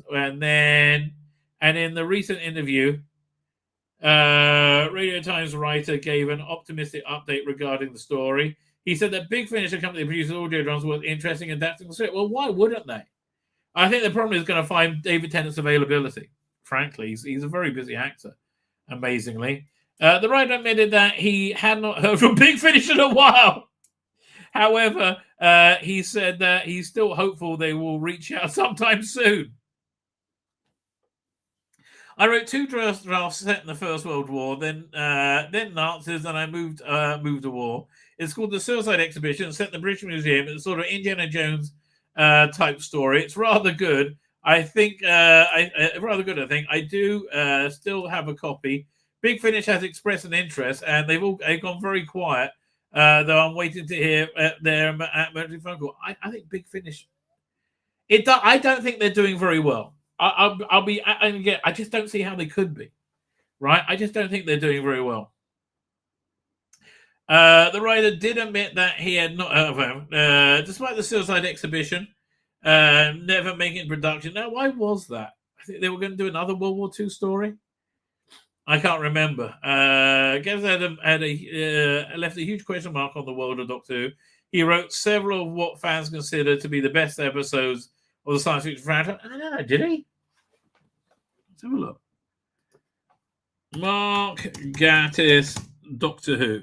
Let's see what Doctor Who stories he did. Are they best ones? Hope it includes what's it called again? The this Big Finish stuff. Probe. No, actor, television. No, but we want him as writer. Writer. He wrote all the Probe videos. I don't know. Random Hot Cook Deceased, like that. League of Inanimate. So Doctor Who, he did the Unquiet Dead. Okay, that was a very that was a story that kind of calmed us all down. That saying, oh, this new Doctor Who could work, right? Because it was a very traditional story. Idiot's Lantern, a good story, not one of the best. Victory of the Daleks. No, the Teledoublers are somewhat scuppered it. Night Terrors. It was an okay story, not one of the best. Cold War was a very disappointing story. Crimson Horror, disappointing. Robert Show was disappointing. Sleep No More, okay. And Empress of Mars. So no, right? I'm sorry, no. Let's see what he did. I think his Big Finish stuff is way better. Let's have a look. He's thinking about it. It's still thinking about it. Okay, while I wait for that to open up. So Sleep No More is not, considered to be a great story. I'm sorry. Big Finish has created a wide range of Doctor Who content, audio, blah blah blah blah blah. Fine. Is it open up yet? No. Oh, here we go. Oh, Charlie Pollard. So let's have a look. That's the best browser collection. Oh, let's have a good browse, darling. No. $20 for Charlotte Pollard's story. No. Doomsday. Are you having a laugh? Look, it's cut down from $40 to $30. No. This one wasn't bad, but you should get the whole set.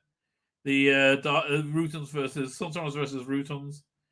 This was okay. The Quarks. This is probably the best one. 26 down from $40. 26 isn't bad. That's it. Okay, this is not. That's not a stellar sale, baby. Right? That's not so sell. You go. Oh yeah, we need more of that. Fine. Mark Gatiss. Is it what? Am I spelling it wrong? I'm spelling it wrong. Mark Gatiss. Let's try that. Okay, Night. He didn't really write Nightshade because it was an adaptation of his new adventure, which was actually very, very good.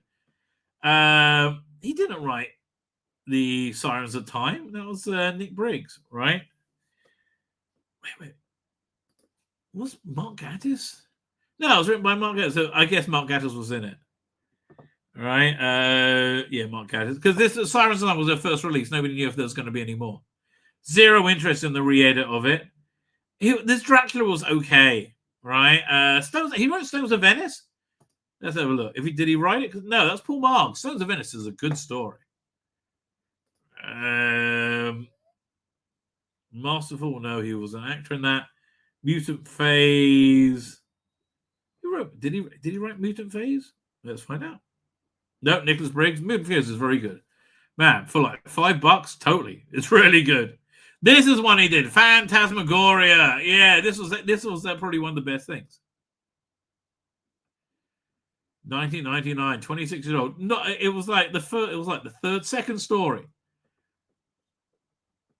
What else you got?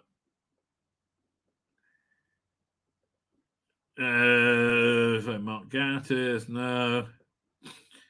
Just War. Who wrote that? Was it Mark Gatiss? Oh, this wasn't bad either. Okay, I think this was his.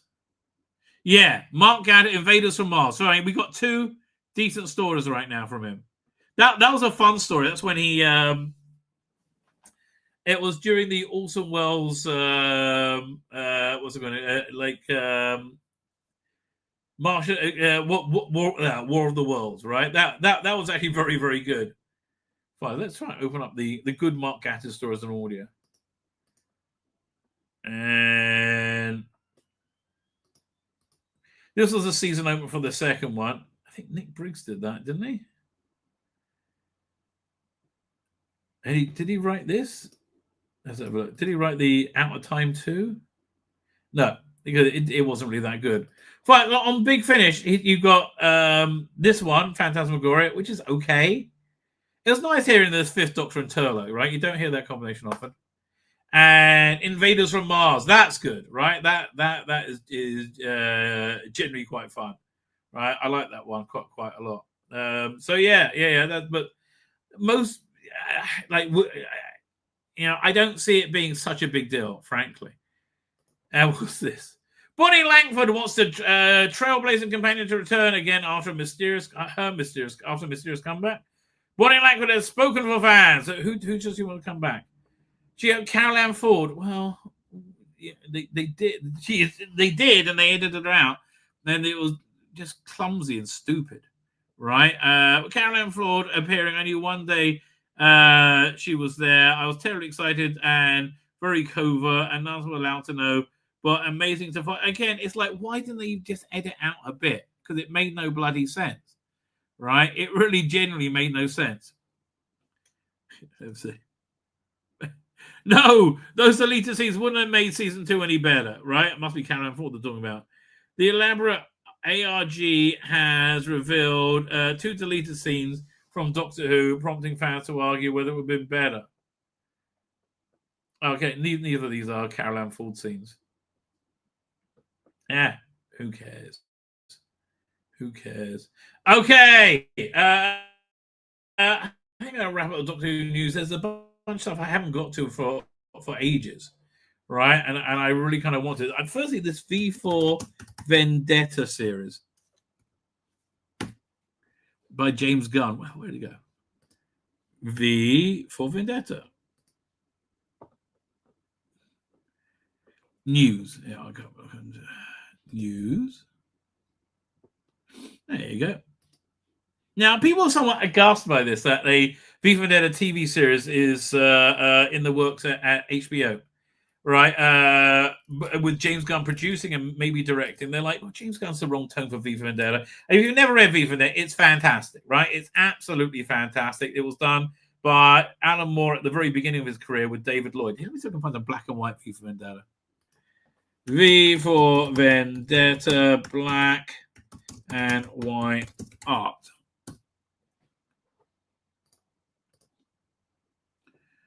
Right, so the let me get some. Let me see if I can find some bigger ones. Oh, we got it large, baby. She likes it large. Yeah.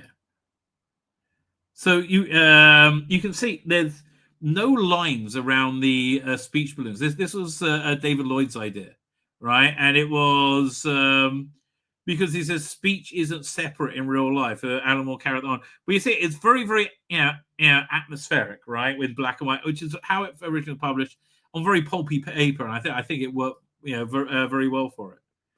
But here, I'll just do V for Vendetta art.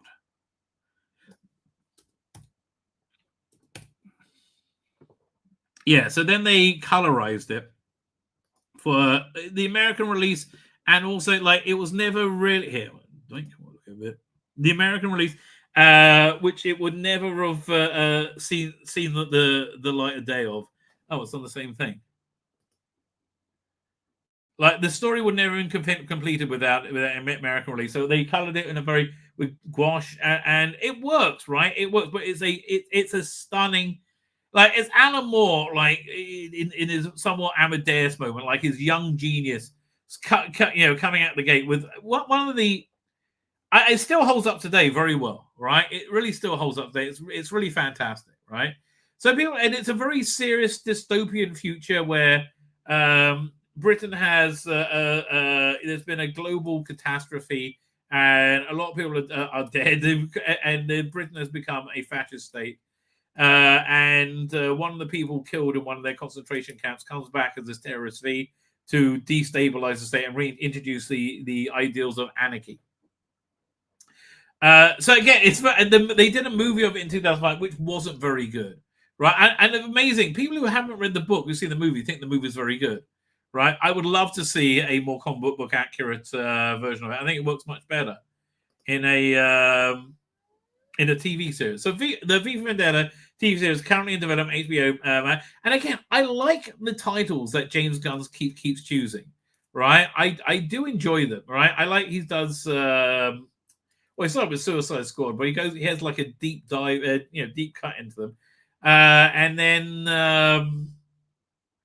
he was doing The Authority, which is a great comic, but not something the normies know, right? So it was pulling from an interesting point. According to sources, Pete Jackson is attached to write the series. James Gunn and Peter Safran of DC Studios will executive with Ben Stevenson via Poison Pen and Leanne Kahn of Wall-to-Wall Media.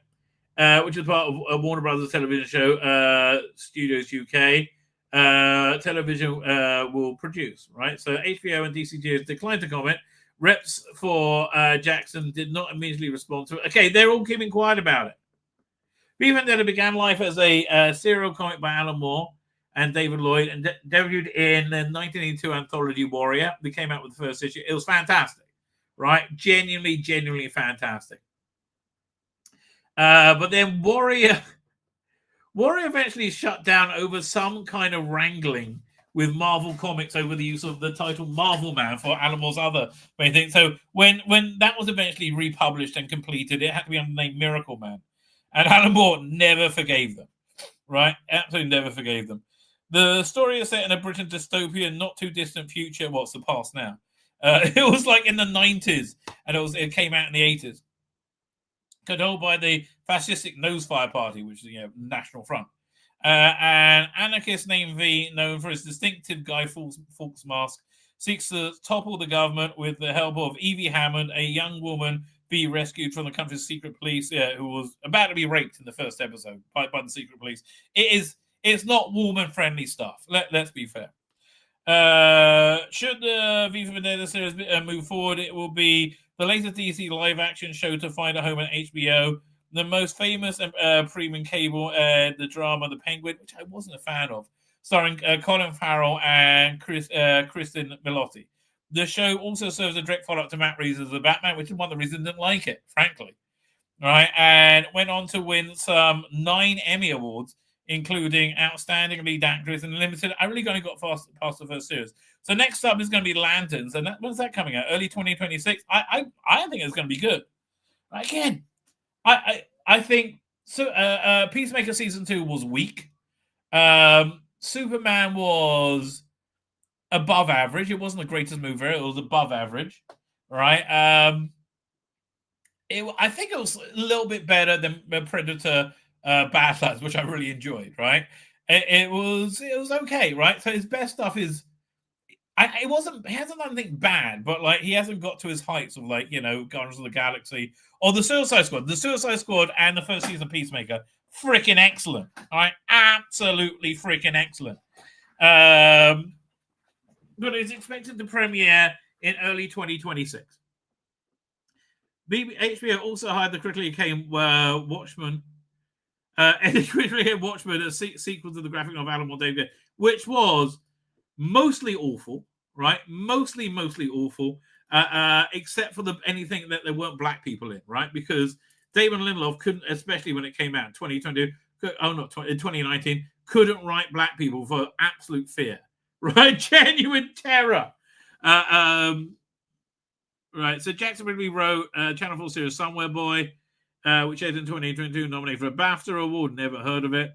While he also shared a nomination for Best Drama Series, he's a writer behind the upcoming series The Death of Bunny Moreau, starring Matt Smith. Okay, and based on the book of the same name by Nick Cave. Okay, go Matt Smith. Even never adapted into a 2005 film with Hugo Weaving as V. He was actually very good. Natalie Portman as Evie, not so much. James McTean directed with Solsky's doing the screenplay. Why would you mess with the plot created by Alan Moore? It's like I'm going to adapt Midsummer Night's Dream. Are you out your mind? No, keep it the same, right? Keep it the same. This film received positive reviews from critics upon release and went on to gross over 130 million worldwide. It remained popular ever since with Warner Brothers set to bring back the film to theater in November 26th. So that's interesting. Channel 4 was attempted to develop V for Vendetta series, but ultimately did not move forward.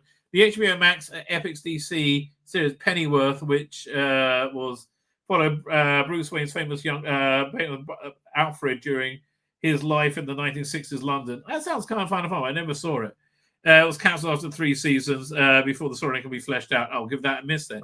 So counterbalance that with this story. Zack Snyder, Christopher Nolan, and Saudis to bring back the Snyderverse.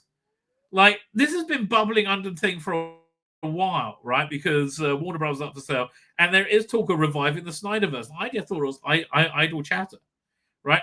Now, I don't get me wrong. I like the Snyderverse a lot. I really genuinely do. I like pretty much all of it, right? I'd love to see it got a fair shake, right? I would love to see the Deathstroke Batman movie that never was. I want to see Justice League Part 2 and 3, right? Maybe a different Wonder Woman 2. Oh, Wonder Woman 2 was awful, right? But unfortunately, this Zack Snyder was gone from DC by the time they got to Wonder Woman 1980. Oh God, it was so awful, and I thought it was going to be great. It was just awful.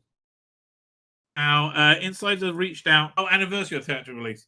Oh, shit, the theatrical release. I reached out with major updates about Zack Snyder at the sale of Warner Brothers Discovery, which has now been described as a full play scenario for the return of the Snyderverse. Now, is this like Snyder Bros being Snyder Bros? Again, the Snyderverse was really kind of killed by Zack Snyder leaving. So you had the Aquaman movie, which was just, it was very much in that second phase of that where they didn't really know what they're doing, right? The guy who did the low budget horror movies, right? They brought him in to run it, and he just did like Blue Beetle and had no clue what he was doing, right? Generally no clue. And Wonder Woman 1980, but like up until he bowed out, it was a really solid world, which again I liked a lot.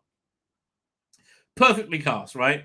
Although I'm very looking forward to seeing Supergirl with Jason Momoa as Lobo, which is just perfect casting. Also, I'm looking forward to seeing Doom 3 with Jason Momoa coming back as Duncan Idaho. Warner Bros. Discovery is 50 up for sale, and it's no coincidence that Zack Snyder has been posting non-stop DCEU image and liking fan content on Instagram. That compares to a performance of his the James Gunn struggling DCU project.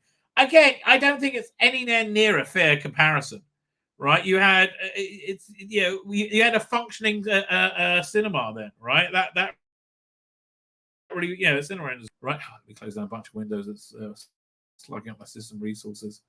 Oh man, it's really slugged up. It won't even let me close down windows. Come on, you can do it, baby. There you go. Close you. Doink. Are you going to let me close? No? Wow.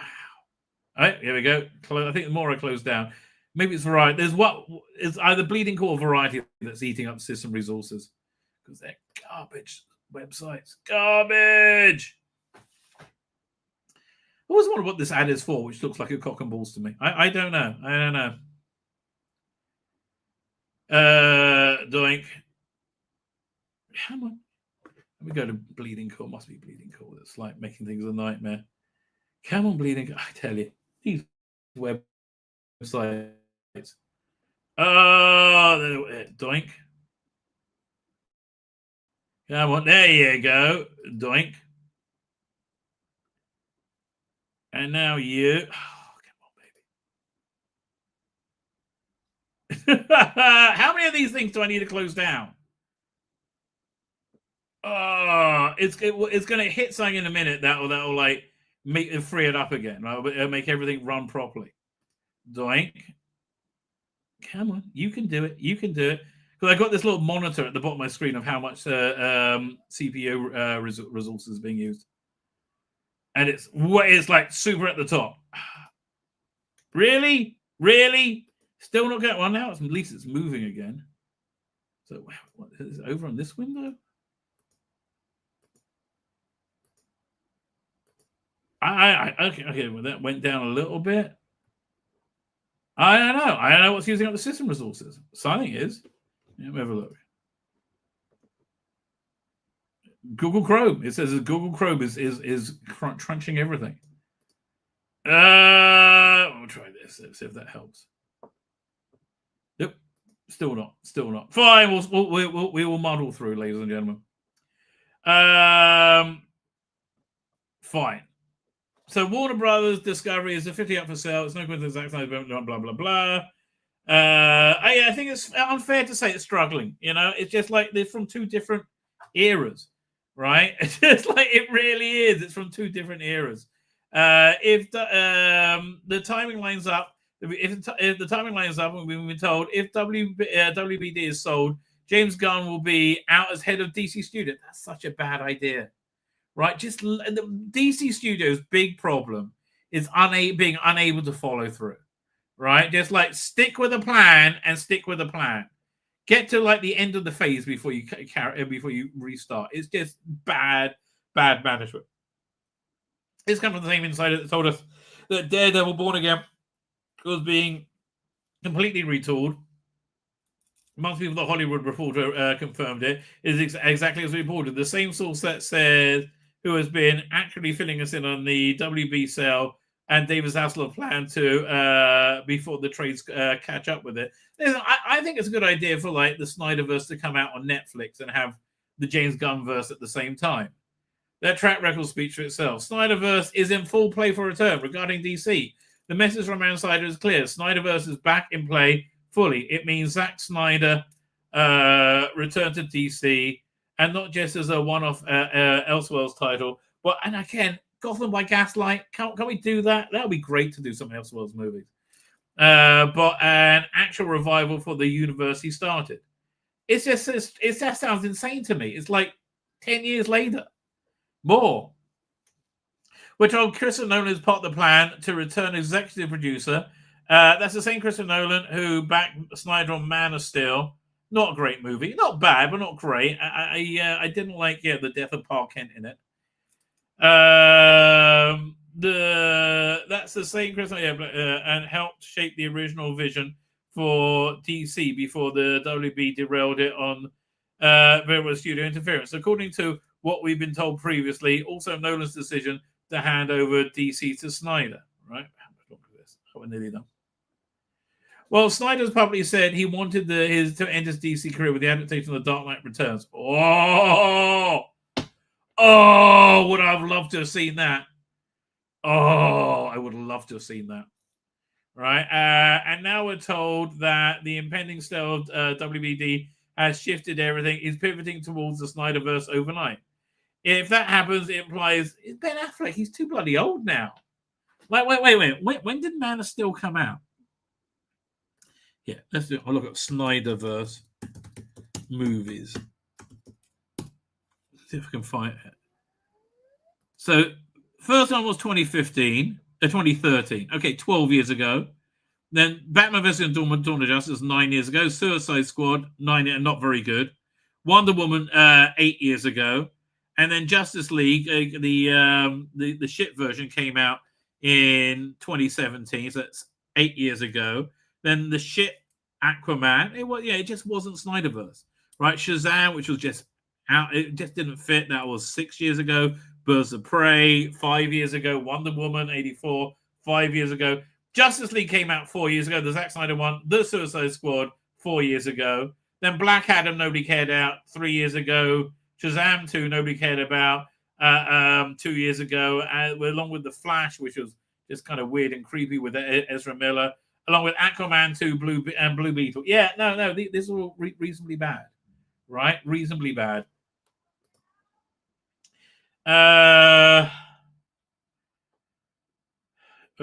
If that happens, I can't imagine Ben Affleck will come back. He's 10 years older and it's too old then. Gal Gadot has also visibly been actors for the Snyderverse. None of this is accident. Ezra Miller is making some sort of Hollywood return. Really? I don't see that at all. I do not see that at all. It's a weird story, right? I think we can agree that's a weird story. Fine, I'm going to wrap it up there, ladies and gentlemen. I might be back tomorrow night. It depends if I have enough stuff to go over and if I'm feeling good enough. No Thursday stream. Thursday stream is kaput for at least 2 months. Don't know, and I don't know whether if it'll come back. I hope. I don't know. I do not know, ladies and gentlemen. Anyway. With that, ladies and gentlemen, I'm going to hit the end broadcast button. I'm going to hit it again. Say good night.